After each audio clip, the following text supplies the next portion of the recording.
अस्सलाम वालेकुम जी। अपने व्लॉग में मैं सुबैया रिजवान आपको एक दफ़ा फिर वेलकम करती हूँ। और बड़े सवालात हमसे भी किए जाते हैं और कुछ सवालात हम भी उठाते हैं, लेकिन आज कुछ सवालात ऐसे हैं जो आवाम के हैं और वो उठाऊंगी मैं। वो सवालात ये हैं, सबसे पहला सवाल जो आवाम कर रही है वो ये कर रही है कि जी अगर हुकूमत ने आके यही बताना था कि जी हमारे पास जहर खाने के पैसे नहीं हैं और महंगाई बहुत है और ख़जाने में पैसा नहीं है, तो ये काम तो आप अपोजिशन में बैठ के कर रहे थे, आपने क्यों नहीं किया? ये सवाल पहला सवाल है आवाम का। दूसरा सवाल आवाम का ये है, वज़ीर आज़म साहब आप तो कपड़े बेच रहे थे आटा का सस्ता करने के लिए, अब तो यूटिलिटी स्टोर्स पर भी आटा नहीं मिल रहा। सस्ता तो बहुत दूर की बात है, तो आपके कपड़े नहीं बिके या फिर आपके कपड़े लेने से खरीदने से किसी ने इनकार कर दिया? तो ये आवाम दूसरा सवाल कर रही है। और तीसरा सवाल आवाम ये कर रही है कि मरियम नवाज साहिबा मुस्लिम लीग नून की नायब सदर हैं या वो हुकूमत की नायब सदर हैं, वो किस हैसियत में हुकूमत को और मीडिया को मैनेज कर रही हैं? ये सवालात हैं जो कि मैं आवाम के आप लोग के सामने आज लेकर आई हूँ। यकीनन आप जो मुझे देख रहे हैं आपके जहन में भी यही सवाल होंगे। सबसे पहले बात कर लेते हैं उस पहले सवाल की कि जी आज वज़ीर मुमलिकत बराए पेट्रोलियम मुसद्दिक मलिक साहब उन्होंने कहा कि जी हुकूमत के पास तो जहर खाने के पैसे नहीं हैं, हम क्या करें, हम मजबूर हैं क्योंकि महंगाई हमें करनी पड़ेगी और पेट्रोल की कीमतें बढ़ी हैं, मज़ीद बढ़ेंगी। 7 रुपये फ़ी यूनिट का इजाफा होगा, यानी कि वो यूनिट जो आप यूज़ करते थे बिजली का 16 रुपये फ़ी यूनिट, अब आप वो यूज़ करेंगे 22 रुपये फ़ी यूनिट। तो क्यों, अगर महंगाई मुकाऊ मार्च की सूरत में पैदा होने वाली हुकूमत महंगाई करने आई थी तो भाई आप लोग वैसे ही बैठे रहते हो अपोजिशन में, वहीं बैठ के महंगाई का शोर मचाते रहते।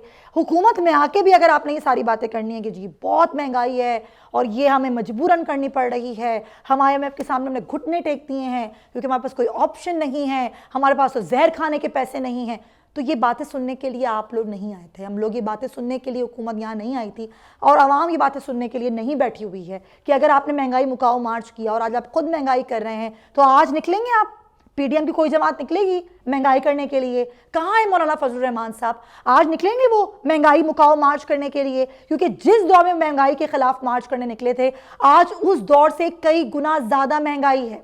आज आटा भी महंगा है, आज चीनी भी महंगी है, आज पेट्रोल भी महंगा है, तो आज बिजली भी महंगी है और आवाम तरस गई है रोटी खाने को। आज है कोई, आज है किसी के दिल में आवाम का दर्द, आवाम की तकलीफ का एहसास? है कोई सियासतदान जो उनके लिए निकलेगा सड़कों पर और नारे लगाएगा? आज इमरान खान अगर महंगाई मुकाऊ मार्च नहीं कर रहे तो एहतजाज तो ज़रूर कर रहे हैं ना, तो आप उनको निकलने दें। जब आप महंगाई मुकाऊ मार्च करते थे तो इमरान खान भी आपको देखते थे और बल्कि आराम से आपको दावा देते थे कि जी आप आएँ और आके मार्च करें। आपको तो कंटेनर फराम करने की ऑफ़र तक उन्होंने की थी। तो ये आवाम का सवाल है कि अगर आपके पास जहर खाने के पैसे नहीं हैं तो आवाम को आप जहर दे दें ताकि आवाम मर जाए, क्योंकि आपने उसको मरने की पूरी उसको मारने की तैयारी कर ली है। जिंदा रहने का तो आवाम का कोई हक नहीं रहा, क्योंकि इस महंगाई के दौर में आवाम कैसे जिए, कैसे अपने बच्चों को रोटी दें, कैसे अपने बच्चों को खाना दें, पेट्रोल भरवाएं या घर में आटा भरवाएं? तो ये आवाम पूछ रही है। खुदारा अगर आपने यही बातें आगे करनी थी तो आप बेहतर तो यही था कि आप अपोजिशन में बैठे रहते और इमरान खान को गालियाँ निकालते रहते और उसको बुरा भला कहते रहते। तो ये तो हो गई पहले सवाल में बातचीत। दूसरा सवाल कि जी कपड़े बेच के मैं आटा सस्ता करूँगा। हमारे वज़ीर आज़म जनाब मियाँ शहबाज शरीफ साहब ने एक दबंग ऐलान किया था। तो मियाँ साहब, आवाम ये पूछ रही है कि आपके कपड़े ख़रीदने वाला कोई नहीं है? कि अब आपने अपना इरादा पोस्टपोन कर दिया है कि अब आप कपड़े नहीं बेचेंगे? और अगर कपड़े नहीं बेच रहे तो आवाम के बदन से कपड़े क्यों उतारे जा रहे हैं? उनको ज़लील ख्वार क्यों किया जा रहा है? क्योंकि आपने तो कहा था कि यूटिलिटी स्टोर्स पर आटा सस्ता है, चीनी सस्ती है, तो जनाबे वाला किसी यूटिलिटी स्टोर पर आटा नहीं मिल रहा। सस्ता तो बहुत दूर की बात है, आटा ही नहीं है।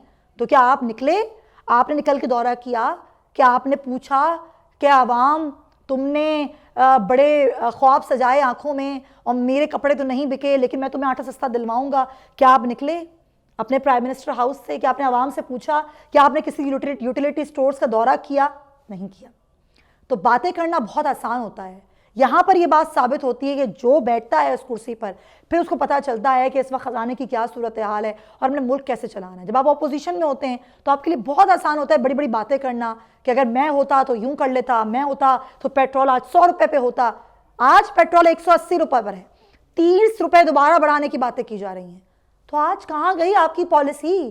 کہاں گئی آپ کی بصیرت, سیاسی بصیرت, معاشی بصیرت, جس میں آپ کو بہت کچھ کرنا تھا عوام کے لیے, عوام کو ریلیف دینا تھا؟ ابھی تو ہمیں تھوڑی سی بھی ہلچل دکھائی نہیں دیتی. آپ کہتے ہیں نا کہ 50 دن ہوئے ہیں یا 40 دن ہوئے ہیں, تو یہ سب کچھ 40-50 دن میں نہیں ہوتا. بالکل نہیں ہوتا, لیکن کم از کم کچھ راہ نظر آتی ہے, کوئی راستہ نظر آتا ہے کہ جو حکومت کی اسٹریٹجی کیا ہے. تو اسٹریٹجی تو مجھے لگ رہا ہے اور عوام کو لگ رہا ہے کہ مہنگائی ہے اسٹریٹجی. مہنگائی پہ مہنگائی, مہنگائی پہ مہنگائی آپ نے کرنی ہے, اور اس کے بعد آپ نے الیکشنز بھی نہیں کرنے. تو یہ اسٹریٹجی عوام کو منظور نہیں ہے جناب والا. اگر آپ کو لگتا ہے اس سے آپ کا ووٹ بینک بڑھے گا تو بالکل نہیں بڑھے گا. یہ عوام کے سوالات ہیں, عوام آپ سے پوچھ رہی ہے, جواب دیں. تیسرا سوال مریم نواز صاحبہ کے حوالے سے ہے کہ جی وہ کس حیثیت میں حکومت کو کنٹرول کرتی ہیں. یہ عوام پوچھ رہی ہے مریم صاحبہ کہ آپ مسلم لیگ نون کی نائب صدر ہیں یا حکومت کی. آپ حکومت کے وزراء کو کیسے یہ کہہ سکتی ہیں, چاہے وہ وزیر اطلاعات ہوں یا پھر وزیر خزانہ, کہ آپ مینیج کریں, آپ ایسے کریں, آپ ویسے کریں. ایک ٹویٹ دیکھ رہی تھی مریم صاحبہ کا, انہوں نے ٹویٹ کیا کہ ظاہر امپورٹڈ اشیاء پر حکومت نے پابندی لگا دی, اب تو اپنی ذاتی اشیاء بھی, اپنے ذاتی استعمال کے لیے, ایون کہ چاکلیٹس بھی اپنے گھر والوں کے لیے, خود کھانے کے لیے, اپنے بچوں کے لیے آپ لے کر نہیں آ سکتے. تو کسی شخص نے ایک ٹویٹ کیا تھا اور اس ٹویٹ کی پکچر شیئر کی, اور وہ پھر مریم صاحبہ نے اس کو ری ٹویٹ کر کے مفتاح اسماعیل کو ٹیگ کیا اور ان سے یہ پوچھا کہ مفتاح صاحب یہ کیا ہو رہا ہے, پلیز ذرا دیکھیے اس معاملے کو. تو مفتاح صاحب نے کہا جی میڈم میں دیکھتا ہوں. بڑے ادب سے انہوں نے فرمایا وزیر خزانہ ہے آپ ملک کے جناب والا, آپ نے رپورٹ وزیر اعظم میاں شہباز شریف کو کرنی ہے یا مریم نواز کو کرنی ہے, یہ عوام پوچھ رہی ہے. تو ذرا یہ طے کر لیجئے کہ آپ کا وزیر اعظم کون ہے, میاں شہباز شریف کے نواز شریف یا پھر ان کی بیٹی میاں مریم نواز صاحبہ. تو ہنسی آتی ہے بعض اوقات مجھے, اور عوام بھی پریشان اور حیران اور پریشان ہے کہ آخر کس کے حکم مانے جا رہے ہیں اور کس کے پیچھے چلا جا رہا ہے ہمارے وزراء, چاہے وہ وزیر اطلاعات ہوں یا وزیر خزانہ ہوں یا آپ کے وزیر مملکت برائے پیٹرولیم ہوں, چاہے وزیر منصوبہ بندی ہوں. تمام لوگ ہاتھ باندھ کے مریم صاحبہ کے پیچھے کیوں کھڑے ہوتے ہیں اور کس حیثیت میں کھڑے ہوتے ہیں؟ وہ آپ کی پارٹی کی نائب صدر ہیں, وہ حکومت کی بھی نائب صدر ہیں کیا؟ تو ذرا یہ طے کر لیجئے. تو یہ آج کے سوالات تھے جو میں نے آپ کے سامنے رکھے ہیں. مجھے امید ہے کہ میرے اس ولاگ سے جو سوالات عوام کے میں نے رکھے ہیں آپ کے سامنے, حکومت جواب ضرور دے گی اور بتائے گی کہ آخر اس کے پیچھے کیا وجوہات ہیں. اور نعرے جو آپ لگا رہے تھے مہنگائی مکاؤ اور ہم مہنگائی کو ٹھیک کریں گے, ہم پالیسی لے کر آئیں گے, تو آپ کہاں سو گئے ہمارے ہمدرد عوام کے دوست سیاستدان اور ہمارے پی ڈی ایم کے تمام سیاستدان, اور جن کو عوام کا بڑا دکھ اور درد تھا. اب ان کا دکھ اور درد کہاں سو گیا ہے جا کے, اس کو کون جگائے گا؟ آج کوئی نکلے گا, مارچ کرے گا عوام کے لیے, عوام کی خاطر؟